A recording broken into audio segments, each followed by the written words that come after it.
Bismillahirrahmanirrahim. Assalamualaikum warahmatullahi wabarakatuh. Alhamdulillahi rabbil alamin. Wassalatu wassalamu ala asyrafil anbiya'i wal mursalin wa ala alihi wa ashabihi ajma'in. Asyhadu an la ilaha illallah wahdahu la syarika lah wa asyhadu anna Muhammadan abduhu wa rasuluhu la nabiyya ba'dah. Kaum muslimin, kaum muslimat, tamu-tamu Allah yang mulia, mari kita bersyukur dan memuji Allah Ta'ala. Kita ucapkan alhamdulillahi rabbil alamin. Kita masih diberi oleh Allah Ta'ala banyak nikmat. Semoga dengan bersyukur kita senantiasa diridhai oleh Allah Ta'ala. Amin ya rabbal alamin. Kita ucapkan pula salawat dan salam, Allahumma salli ala Sayyidina Muhammad wa ala ali Sayyidina Muhammad. Dengan sering bersolawat, semoga syafaatnya dengan izin Allah Ta'ala kita peroleh di hari kiamat nanti. Amin ya rabbal alamin.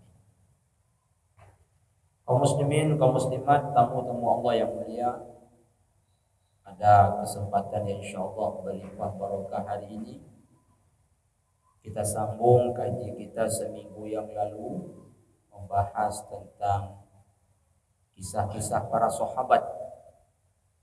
Dan kisah yang kita bahas pada minggu yang lalu yaitu tentang Abu Bakar As-Siddiq radhiyallahu anhu. Pada pertemuan yang lalu telah kita sampaikan nama asli daripada Abu Bakar, kemudian kunyah Abu Bakar. Kita juga telah sampaikan kisah Islamnya ayah beliau yaitu Abu Quhafah.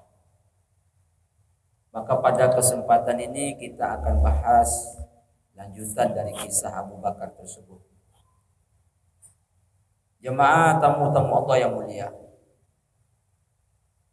Abu Bakar ini sebelum masuk Islam, beliau walau hidup di tengah-tengah orang jahiliyah, tapi tidak pernah terpengaruh dengan perbuatan jahiliyah tersebut. Abu Bakar tak pernah meminum minuman keras. Abu Bakar tidak pernah berjudi, tidak pernah berkelahi. Abu Bakar itu tidak pernah berzina. Padahal itulah perbuatan orang-orang jahiliyah, tapi Abu Bakar bisa menjaga diri. Jadi kita bisa mengistilahkan Abu Bakar ini seperti ikan di dalam laut. Lautan itu airnya asin, tetapi daging ikan itu tetap tawar. Begitulah Abu Bakar. Dia tidak terpengaruh oleh lingkungan. Jemaah tamu-tamu Allah yang mulia.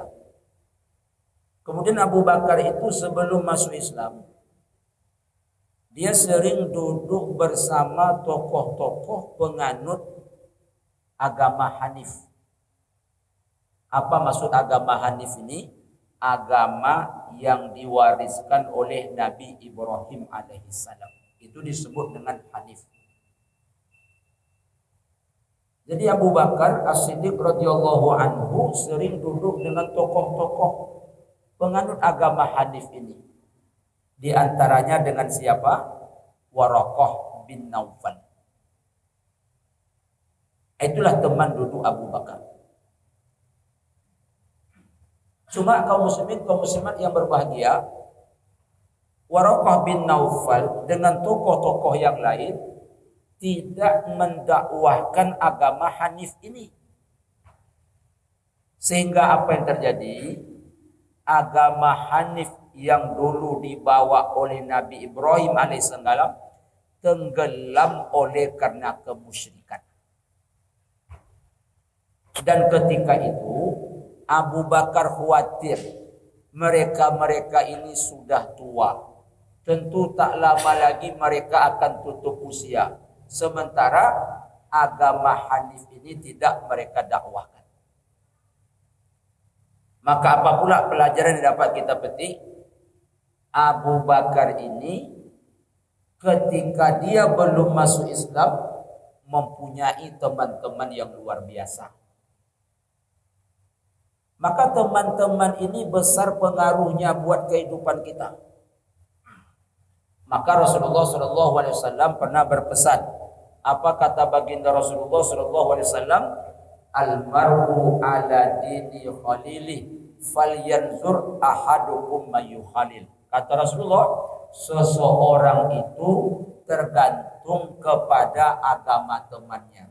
Maka kata Rasulullah, perhatikan betul siapa yang kamu jadikan teman.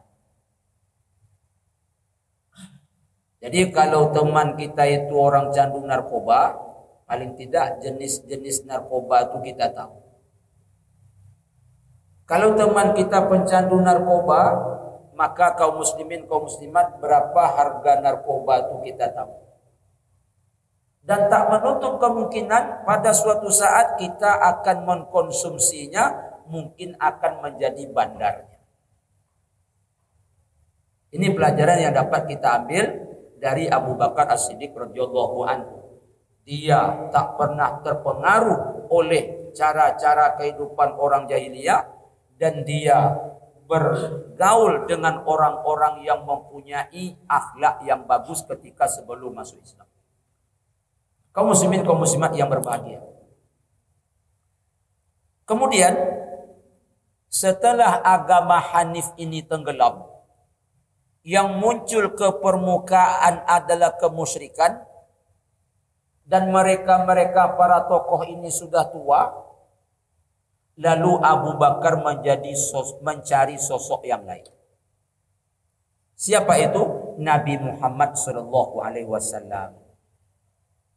Kita telah sampaikan pada pertemuan berikutnya, Abu Bakar dengan Nabi Muhammad ini boleh dikatakan sebaya. Umur mereka jaraknya 2 tahun 6 bulan. Maka mengapa Abu Bakar mencari rekam jejak Nabi Muhammad SAW? Kalau meminjam istilah Anies Baswedan, waktu pengokohan rekam jejak, kan begitu. Jadi rekam jejak Nabi Muhammad itu dikaji betul oleh Abu Bakar. Mulai hari pertama dia kenal sampai hari itu, tak satu pun rekam jejak Nabi Muhammad ini menyalah. Tak satu pun yang menyalah. Semuanya bagus rekam jejaknya. Maka apa kata Abu Bakar? Kalau orang seperti ini saya jadikan kawan, saya jadikan dia pemimpin saya, pasti saya selamat. Ini pelajaran bagi kita nih. Kalau nak memilih pemimpin tuh udah jelas bagus, usah ragu, pilih. Kalau tak bagus, usah pilih, hancur kita nanti. Ini pelajarannya. Maka mulailah Abu Bakar mendekat kepada Nabi Muhammad SAW. Apa cara yang dilakukan oleh Abu Bakar? Pergi Nabi Muhammad berdagang, dia ikut Muhammad pergi berdagang. Ketika berdagang itu bertemu dengan pendeta. Pendeta itu membaca kitab. Apa yang dibaca oleh pendeta tersebut? Ciri-ciri Nabi terakhir ada pada sosok Muhammad. Bertambah dekatlah Abu Bakar dengan Nabi Muhammad SAW. Rekam jejak bagus, ada pula dalam kitab-kitab sebelumnya. Kaum muslimin, namun Abu Bakar tetap menggali. Pada suatu ketika, Nabi Muhammad ini pergi berdagang ke Yaman. Lagi-lagi Abu Bakar mengikut. Sampai di Yaman bertemu dengan ahli kitab yang lain. Namanya Abdul Az. Apa kata Abdul Az kepada Abu Bakar? Aku membaca kitab kami. Akan Allah utus Nabi terakhir. dia dibantu oleh orang dua lelaki. Yang pertama, lelaki itu sudah lumayan tua. Kemudian yang kedua, lelaki itu sangat muda. Lelaki muda yang dimaksud adalah Abu Talib. Lelaki yang lumayan tua itu, kata Abdul Az tadi, ciri orangnya putih, badannya kurus, kemudian di perutnya ada tahi lalat, di paha kirinya ada tanda. Aku melihat tanda-tanda itu ada pada diri. Maka apa kata ahli kitab tersebut? Tolong buka perutmu. Maka Abu Bakar membuka bajunya. Apa yang dilihat oleh ahli kitab tadi, ada memang tahi lalat di perut Abu Bakar. Semakin yakinlah Abu Bakar, dialah yang dimaksud dalam kitab tersebut. Lalu Abu Bakar tak sabar lagi, menunggu Nabi Muhammad ini diangkat menjadi seorang Nabi. Kaum muslimin, kaum muslimat, singkat cerita, Nabi Muhammad pun dinobatkan oleh Allah menjadi seorang Rasul. Maka hari itu juga Abu Bakar menyatakan diri masuk Islam. Jemaah, kita tambah sedikit lagi. Hari pertama Abu Bakar masuk Islam, Abu Bakar langsung jatuh cinta kepada Islam. Apa bukti Abu Bakar langsung cinta kepada Islam? Hari pertama masuk Islam, Abu Bakar menyumbangkan hartanya 40.000 dinar. Saya tengok di Google, kalau dinar itu dinar Kuwait, 40.000 dinar itu kurang lebih 2 miliar. Allahu Akbar. Hari pertama masuk Islam, Abu Bakar udah cinta ke Islam. Saya, semoga jemaah tak seperti saya, udah lama jadi orang Islam, cinta kita ke Islam belum juga tumbuh-tumbuh lagi. Ini saya, semoga jemaah tak seperti saya. Kaum muslimin, lalu setelah menjadi orang Islam, mengapa Abu Bakar? Dia mendakwahkan agama ini. Dapatlah pengikut pemuka-pemuka Quraisy yang luar biasa. Siapa itu? Utsman. Siapa lagi? Abdurrahman bin Auf, Abu Ubaidah bin Jarrah, kemudian Bilal bin Rabah. Ini semua mereka masuk Islam di tangan Abu Bakar As-Siddiq radhiyallahu anhu. Waktu terus berjalan.